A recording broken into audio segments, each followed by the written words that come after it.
여러분, 살아있는 믿음이란 무엇인가? 시리즈를 우리 함께 걸어온 지 벌써 6번째 주일입니다. 우리는 그동안에 자신을 구원할 수 없는 믿음, 은혜에 대한 가장 아름다운 대답, 동행, 아슬아슬한 믿음, 그리고 지난주에 사랑이 깨우고 기도가 호흡하는 자리까지 살펴봤습니다. 오늘은 좀 한 걸음 더 이렇게 들어가려고 합니다. 그럼 살아있는 믿음은 나 한 사람으로 끝나는 믿음이 아닙니다. 살아있다는 것은 언제나 흐릅니다. 흐르지 않는 것은 살아있는 것이 아니에요. 그럼 오늘 본문은 그럼 그 흐름이 어디로 흘러가야 되는지를 우리에게 보여주고 있습니다. 예수님의 재판은 유대 종교 재판과 로마 법정 재판 두 트랙으로 진행되었습니다. 당시에 이스라엘의 실질적 권력은 갈릴리의 분봉왕에 불과했던 헤롯이 아니라 대제사장과 장로들, 서기관들로 구성된 산헤드린 공의회에 있었습니다. 유대는 이미 로마 총독 빌라도의 직할이었고 종교적으로는 산헤드린이 실제적인 권력을 쥐고 있었던 그런 상황입니다. 기득권이었던 그들은 백성들 위에 군림하는 데 온 신경을 쏟고 있었어요. 겉으로는 로마와 싸우는 척을 했지만 뒤로는 그들과 결탁하고 헤롯 가문이 그랬듯 다양한 방식으로 로마와 손을 잡으면서 자신들의 권력을 공고히 하는 그런 위선과 거짓의 집단이었습니다. 그런 그들에게 백성의 절대적인 지지를 받는 예수는 위협이었어요. 그래서 처음에는 이 예수를 자기네 편으로 포섭을 하려고 시도하지만 이게 실패에 부딪히자 아예 예수를 제거하기로 결정하게 되어집니다. 근데 여기서 여러분 한 가지 아셔야 될 게 뭐냐면 이 산헤드린 안에는 산헤드린이라는 우리로 얘기한다면 국회 정도 될까요? 아무튼 이 권력이 집중되어져 있는 정치 집단인데 이 산헤드린 안에는 친로마 성향의 제사장 귀족계층인 사두개파와 민중을 기반으로 한 바리새파가 신학적으로 깊이 대립하고 있었습니다. 우리나라 뭐 우파와 좌파가 싸우는 것처럼 저희 빨간 당과 파란 당이 싸우는 것처럼 그렇게 대립하고 있었어요. 부활을 믿는가부터 율법 해석까지 절대로 한 자리에 같이 앉을 수 없는 사람들이었습니다. 그런데 그들이 예수를 죽이는 일에는 모두가 한 마음을 모으게 됩니다. 바리새인들이 나가서 곧 헤롯 당과 함께 어떻게 하여 예수를 죽일까 의논하니라. 대제사장들과 서기관들이 예수를 무슨 방도로 죽일까 궁리하니 이는 그들이 백성을 두려워함이더라. 문제는 예수님을 따르는 사람들이 너무 많았다라는 거예요. 그래서 보면은 그때 대제사장들과 백성의 장로들이 가야바라는 대제사장 관정에 모여 예수를 흉계로 잡아 죽이려고 의논하되 말하기를 밀란이 일어날까 하노니 명절에는 하지 말자 하더라. 그래서 생각해낸 방법이 불법 재판이었습니다. 여러분, 산헤드린 재판은 그 어떤 절차와 원칙이 있는데 어느 것 하나 지키지 않고 진행을 합니다. 진짜 잘잘못을 판단하는 어떤 법적 절차가 아니라 정치적 제거가 목적이었던 그런 재판이었던 것입니다. 그렇게 불법 재판으로 예수님께 신성모독이라는 제명을 붙이게 되어져요. 그런데 여전히 문제는 예수님을 따르는 백성들이 너무 많다라는 거예요. 자신들이 예수를 죽이게 되면 모든 비난의 화살이 자신들을 향할 것에 대한 두려움이 있었던 거예요. 그래서 생각해낸 꾀가 뭐냐면 예수를 로마의 법정에 세워서 죽이는 거였어요. 사실 이거 자체도 어처구니 없는 일입니다. 표면적으로 로마는 자신들의 나라를 강제 점령하고 수탈한 적이었어요. 그런데 민족의 지도자들이라는 이들이 자신들의 나라를 강탈한 적의 법을 따르겠다고 하는 거예요. 그 이유는 자신의 기득권, 내가 지금 누리고 있는 권력, 부요, 명예, 힘을 지키기 위해서 그렇게 하겠다는 거예요. 그렇게 예수님은 빌라도에게 로마의 법정 재판을 받게 되어집니다. 신문 과정에서 빌라도는 예수에게 죄가 없음을 알게 되어져요. 그러나 대제사장 그룹의 고발을 그냥 넘길 수가 없는 거예요. 왜냐하면 그들과 관계가 어그러지면 자신의 통치권이 약해진다는 것을 알고 있었기 때문에 그래요.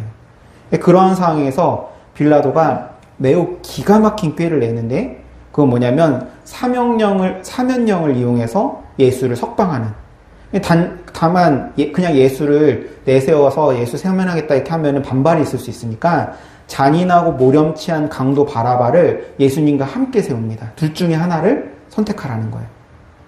빌라도는 당연히 사람들이 예수를 택할 거라고 생각했는데 백성들이 택한 것은 강도 바라바였습니다. 겉으로는 기가 막혀 보였던 빌라도의 제안이 사실은 어리석은 것이었음이 드러나게 된 것입니다. 어떤 의미에서 어리석은 것이냐면 절대적인 것이 아니라 상대적인 선택을 요청했기 때문이에요. 여러분, 신앙은 언제나 절대적이어야 합니다. 누구누구보다 내가 괜찮으니까, 좋으니까 괜찮다고 생각해서는 안 돼요. 우리는 그런 오류에 자주 빠져요. 저 집사보다, 저 권사보다, 저 장로보다 내가 낫지. 그렇게 누군가 비교해서 내 신앙의 옳고 그름을 결정하고 합리화시키려 합니다. 여러분, 그러한 상대적 신앙은 우리의 눈을 가리웁니다.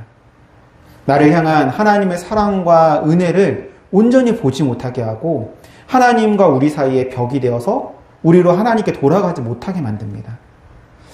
창세기 말씀해 보시면 하나님께서 아브라함을 부르실 때 무엇을 요구합니까? 내 아들 내 사랑하는 독자 이삭을 데리고 내가 일러주는 산으로 가라. 여러분, 그 명령은 아브라함의 아버지가 받은 명령이 아니었어요. 아브라함의 후손이 받을 명령도 아닙니다. 아브라함 본인이 하나님 앞에 1대1로 서서 받아야 할 명령이었던 거예요. 그와 같이 여러분, 신앙은 언제나 하나님 앞에서 단독자로 서는 것입니다. 할아버지 하나님, 아버지 하나님이 아니라 나를 사랑하신 하나님, 나를 구원하신 하나님, 그 은혜와 사랑에 기인하여서 나의 하나님으로 고백하며 주님을 따르는 것이에요. 부활하신 주님도 베드로에게 동일한 절대성을 요구하십니다. 요한을 가리켜서, 예수님의 제자 중에 요한이 있는데 요한을 가리켜서 주여 이 사람은 어떻게 됩니까? 라고 묻는 베드로에게 주님께서 매우 단호하게 말씀하셔요. 내가 무슨 상관이냐? 너는 나를 따르라. 네. 성경은 정말 아주 그냥 고상하게 글을 쓰는데 훨씬 더 심하게 표현하지 않았을까 싶어요. 뭔 상관이냐는 거예요.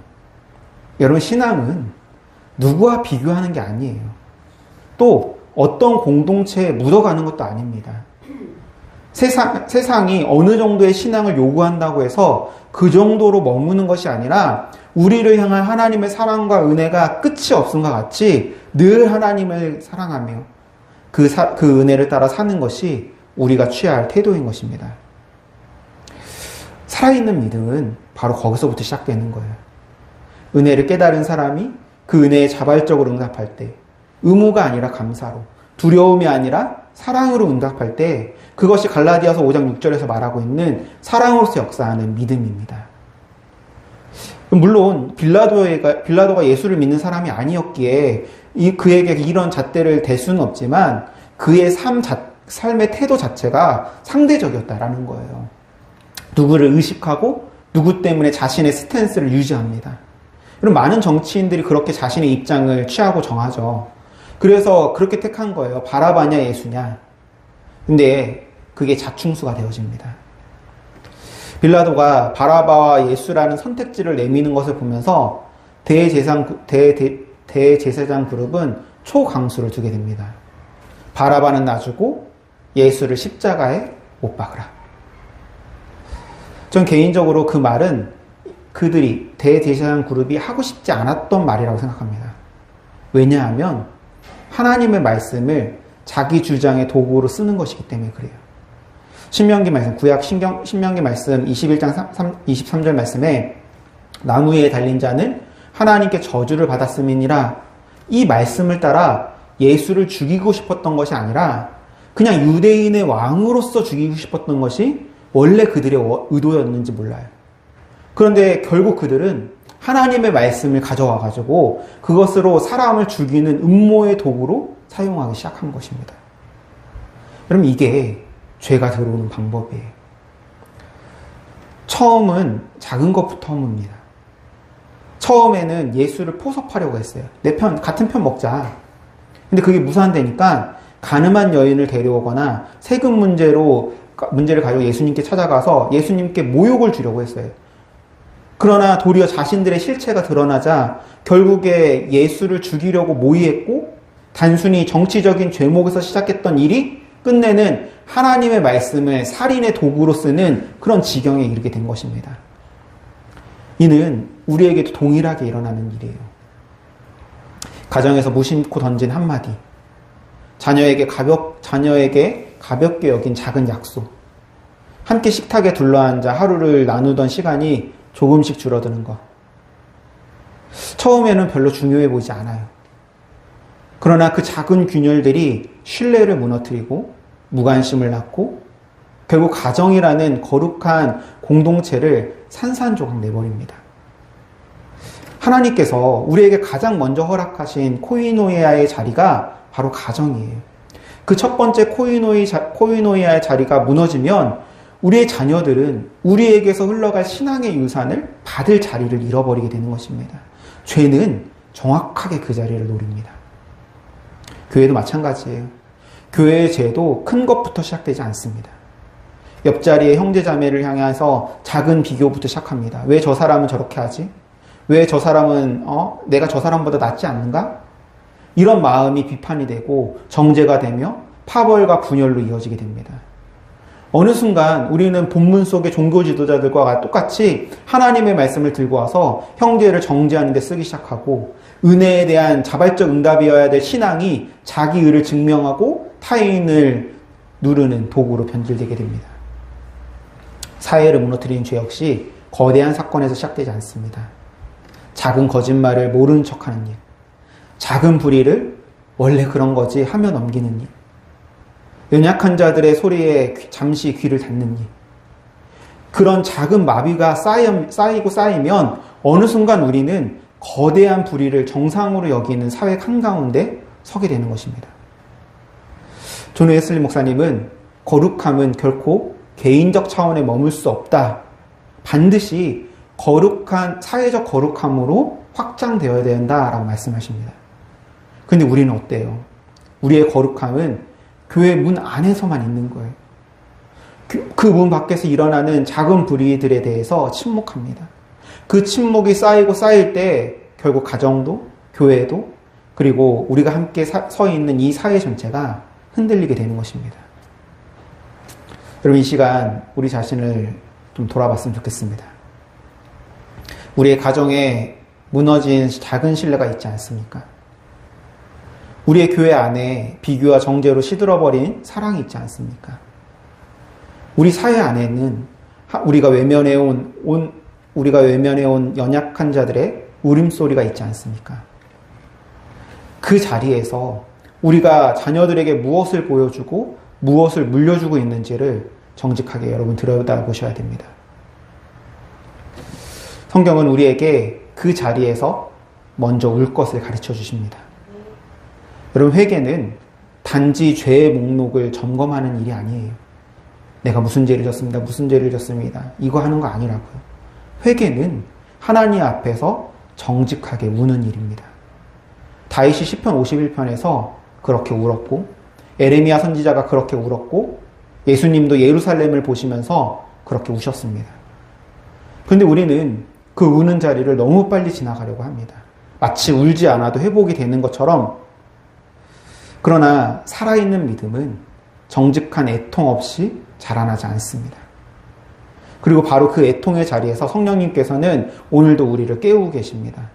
무너진 작은 균열을 보게 하시고 작은 회개로 우리를 이끄십니다.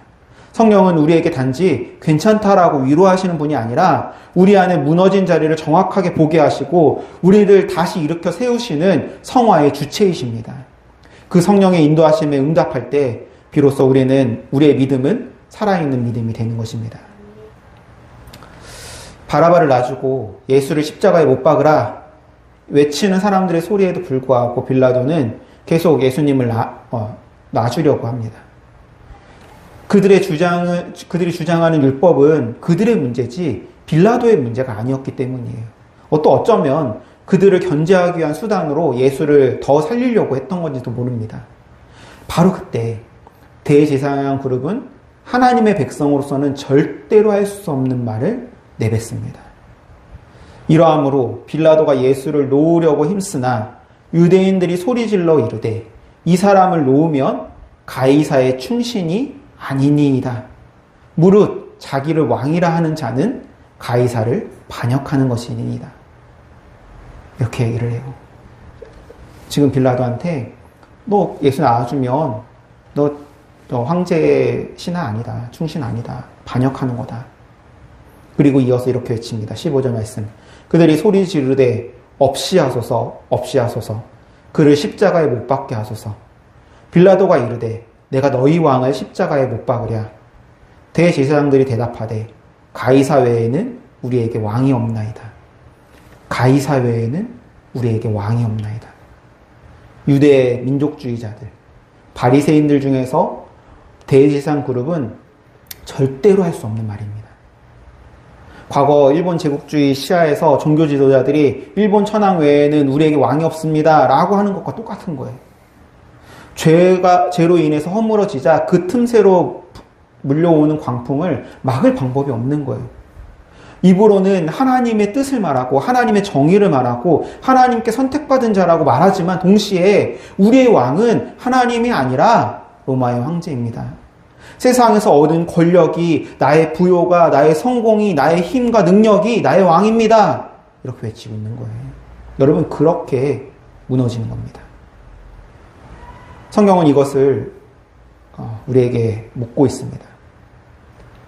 너희가 입으로는 참된 믿음, 살아있는 믿음이 있다고 말하지만 너희가 하나님을 영화롭게 하였고 그 이름을 위해서 살았다고 하지만 진실한 너희의 마음에 무엇이 있느냐?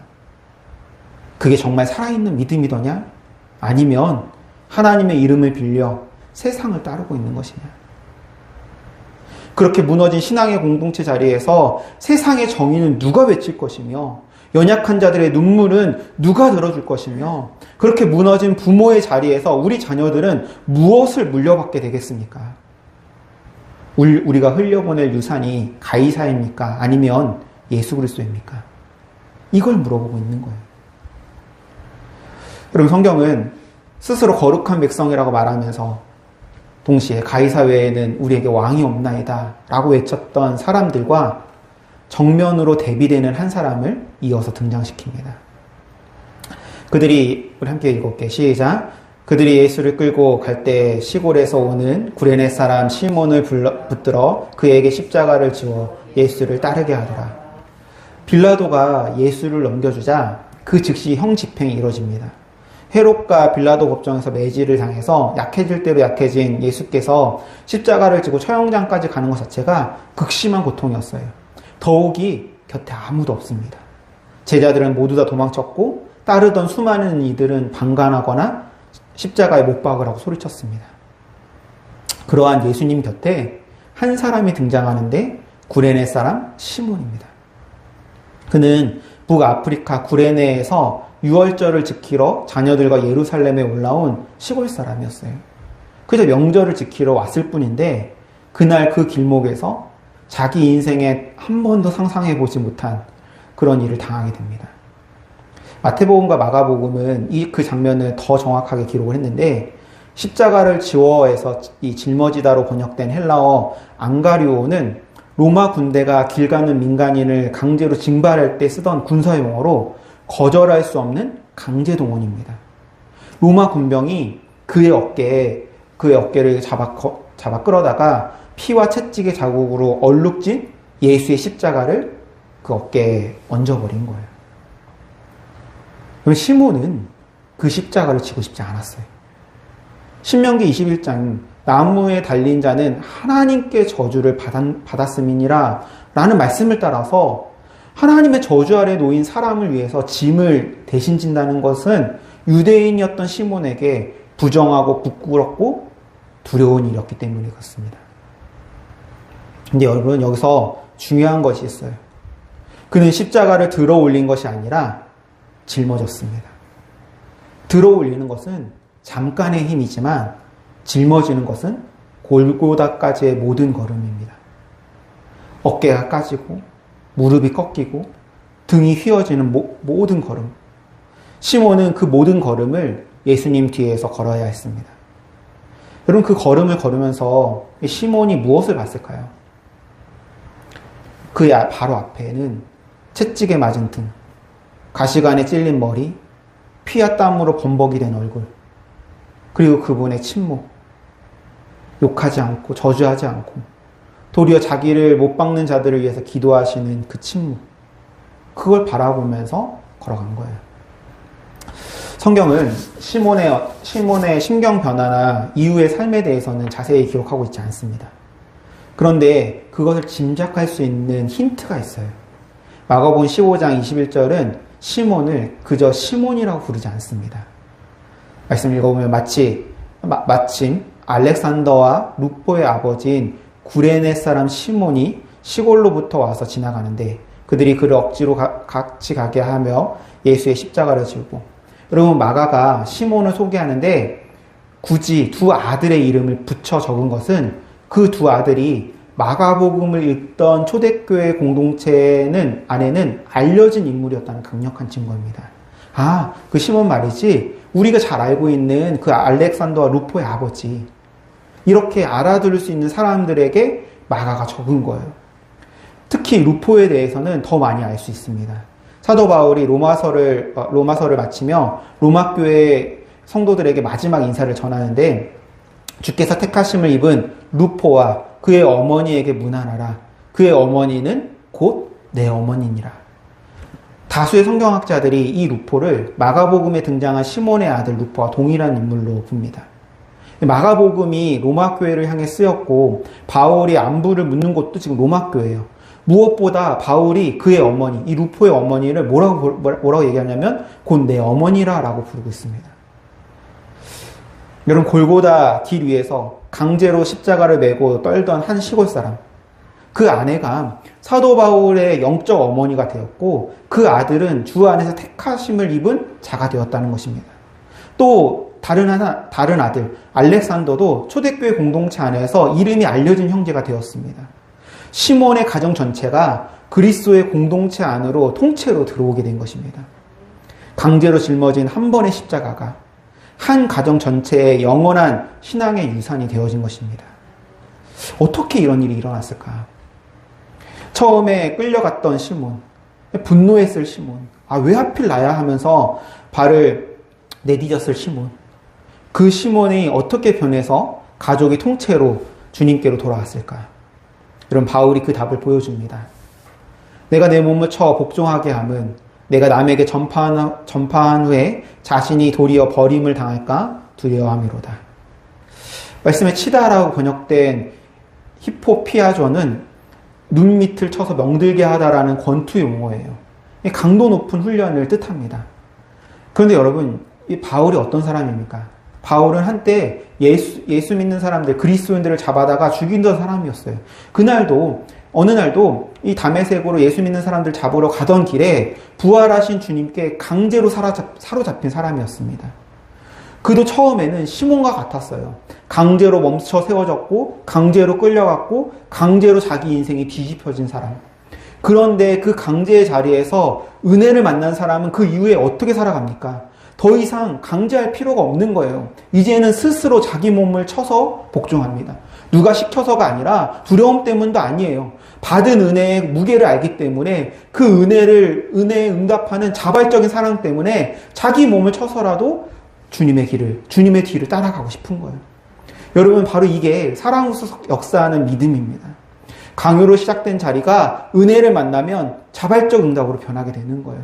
처음에는 떠밀려서 지었던 십자가가 은혜의 빛 아래에서 내 어깨에 부어준 가장 큰 영광이 되고, 왜 나야 했던 그 자리가 나라도 좋습니다 라고 바뀌게 되는 것입니다. 시몬의 일생에서 무슨 일이 일어났는지는 성경은 자세하게 말하지 않습니다. 그러나 그가 골고다까지 예수님의 뒤를 걸었던 그 한 번의 걸음이 그의 가정 전체를 그리스도의 가족으로 만들었다는 사실은 정확하게 우리에게 알려주고 있습니다.